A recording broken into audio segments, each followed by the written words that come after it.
E aí, mais um assunto, pra gente já ir saindo aqui um pouquinho da presença da Câmara, mas tem tudo a ver, porque foi graças ao Rodrigo Maia.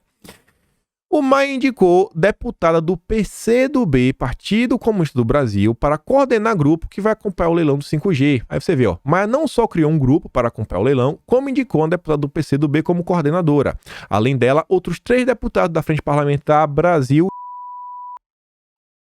Olha aí. Aí você vê, ó, a indicação da deputada de esquerda e do Partido Comunista foi vista como uma tentativa de contraposição ao presidente Jair Bolsonaro. Isso aqui foi criado, gente, porque Maia é o presidente da Câmara. Olha a importância da presidência da Câmara, Maia gerando problema. E ano que vem, além desse grupo, vai ter a comissão de comunicação e tecnologia, que bate direto nisso. Aí vem, ó, além da Perpétua, que é do PCdoB, o grupo será composto por outros 9 deputados federais. Desse, ao menos 3 são integrantes da Frente Parlamentar Brasil: Fausto Pinato, Vitor Lippe e Zé Vitor. Desde que o Supremo Tribunal Federal vetou a possibilidade de Maia tentar reeleição ao comando da Câmara no fim de semana, o deputado do DEM vem intensificando o discurso de oposição e ataques ao governo federal. A própria CNN está vendo os ataques de Maia ao governo. Olha aí, né? Imagina o desgaste que Maia vai criar para o governo até dia 1º de fevereiro, pessoal. Imagina se o candidato dele vencer. Só imagina, né? Mas beleza. E aí, falando do 5G, olha só, a empresa que o Dória tanto ama, e o Mourão também, olha só, testou software de inteligência artificial capaz de reconhecer minorias. Rapaz, isso aqui não me parece interessante, né? Quem conhece esse grupo, começa com U, não vou aqui falar o nome porque eu não sei como é que, né, funciona aqui as coisas, mas olha aí.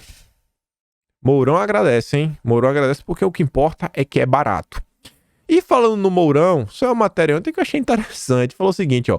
O novo apelido do vice-presidente Mourão no governo Bolsonaro. O Mourão passou a ser chamado por integrantes do governo como de Casagrande. O apelido é uma referência ao jogador e comentarista esportivo Walter Casagrande, que costuma dar opiniões sobre assuntos que vão além do futebol. O Mourão, né? Ele não aguenta ver uma treta que ele quer se jogar.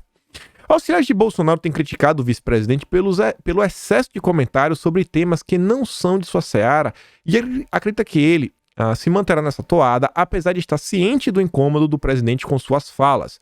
Não é por acaso que a cobrança sobre o vice de resultado das políticas implementadas na Amazônia tem aumentado.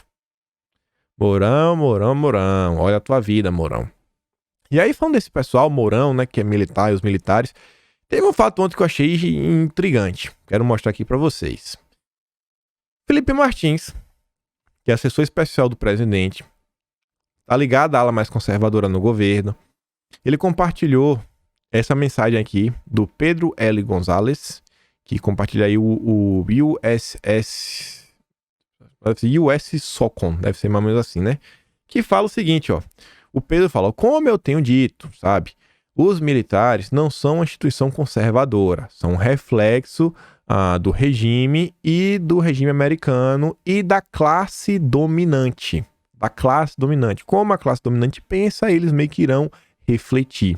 Além disso, ele também compartilhou o Fábio Faria, que falava para Bia aqui o seguinte, ó, fiquem alerta no plenário, porque hoje estão querendo dar um golpe duro na pauta conservadora e, pelo que vi, tem muita gente da base votando sem saber. Felipe fazendo alguns alertas, né? E aí, o Felipe também, ao longo do dia de ontem, ele retweetou a si mesmo postagens bem antigas. Uma delas aqui, ó, 12 de novembro de 2018. Ele compartilhou ontem de novo, fala o seguinte, ó. Sempre que sofre uma derrota eleitoral, o establishment busca se reorganizar para menos normalizar os agentes que o derrotaram, submetendo a critérios supostamente técnicos para que possa exercer algum controle sobre as decisões desses agentes. Todo cuidado é pouco. Acho que depois dessa eleição, né, a Frente Ampla tá vindo com tudo, hein? A Frente Ampla começou a se organizar como nunca. Depois que o Maia perdeu, sabe, o julgamento e o Alcolumbre, eles começaram a se reorganizar e os ataques feitos pelo Maia durante a semana estão bem pesados, hein? Felipe Martins também fala o seguinte, ó. O Estado tecnocrático é o inimigo mais mortal da liberdade humana. A concentração do poder na mão de burocratas, supostamente iluminados pelo saber técnico, é o modo mais eficiente de domar, limitar e subjugar pessoas livres, privando-as do controle efetivo sobre suas vidas. O que é que o Dória estava fazendo hoje lá? Sabe? Fórum Econômico Mundial, essas coisas. Ontem, né, no caso, o mesmo dia que o Felipe compartilhou. Interessante, hein? Esse pessoal que fala muito da ciência, esse Estado técnico. Olha aí, inimigo da liberdade. E o Felipe também compartilhou isso que eu achei bem interessante, que ele falava o seguinte, ó. É contraditório afirmar que a academia, a imprensa e outras instituições estão aparelhadas e, ao mesmo tempo, seguir critérios técnicos fixados justamente por essas instituições. A tecnocracia é a forma mais eficaz de se deixar dominar pela ideologia dominante. A gente fala que tá todo mundo nessa imprensa, todo mundo tem um viés. E esse mesmo pessoal que tem viés, quer falar que eles são técnicos, cara, não tem nenhum viés, não tem nenhuma técnica, só existe viés.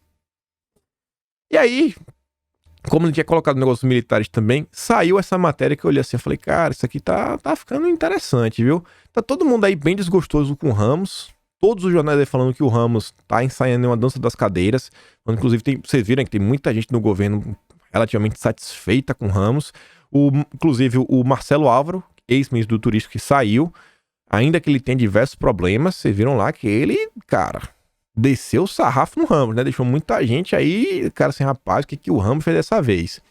E a matéria falava que o vereador Carlos Bolsonaro está longe de ser um dos apoiadores do Ramos, que protagonizou embates com colegas de esplanada, como agora o ex-ministro Marcelo Álvaro.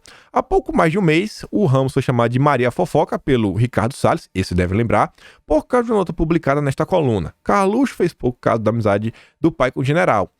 Inclusive, quando aconteceu isso, lembra que o Eduardo Bolsonaro se posicionou mandando força pro Ramos, Carluxo também.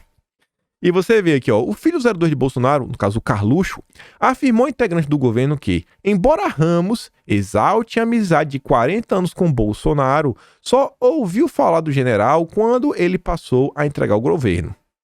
O Carluxo falou que nunca tinha ouvido falar no Ramos antes. Segundo o auxiliar de Bolsonaro, Carluxo já defendeu diversas vezes a saída de Ramos. E teve algumas matérias ano passado, que inclusive se ligam a uma postagem do Carluxo, que ele fala o seguinte, ó, dia 25 desse ano, 25, ele falava, ó, eu seria capaz de chutar quem inventou essa historinha de gabinete do ódio e desde então ventilou para a imprensa e suas derivações, mas vou ficar quieto. Seguimos. Isso daqui foi na época do Ricardo Salles. Isso foi na época do Ricardo Salles que chamou o Ramos de fofoqueiro. E mostrei para vocês que a assessora do Ramos, né, bem amiguinha de uma repórter da Globo. E aí você vê, ó, essa matéria aqui, se não me engano, é de março, que falava, ó, o ministro Ramos entrou na mira dos olavistas, né, do gabinete do ódio. Os ataques já começaram nos bastidores e em breve devem ganhar as redes sociais. A turma atribuiu ao general a articulação para minar os poderes dos apadrinhados de Olavo no governo e diz que foi ele quem difundiu na imprensa o epiteto gabinete do ódio. O pessoal fala que foi o general Ramos que trouxe para a imprensa. A primeira matéria sobre isso é do Estadão e dá a entender que é mais ou menos isso. Aí você vê, ó, a Veja diz que o Ramos, né, boa praça, perspicaz, bem informado, o general Ramos virou fonte de 9 de 10 bons jornalistas de política, fazendo brotar o conceito de os militares representam a ala sã do governo. Ramos é fonte de 9 de 10 bons jornalistas. Cara, Ramos tá de muita conversa, hein, Ramos? Presta atenção, Ramos. Presta atenção.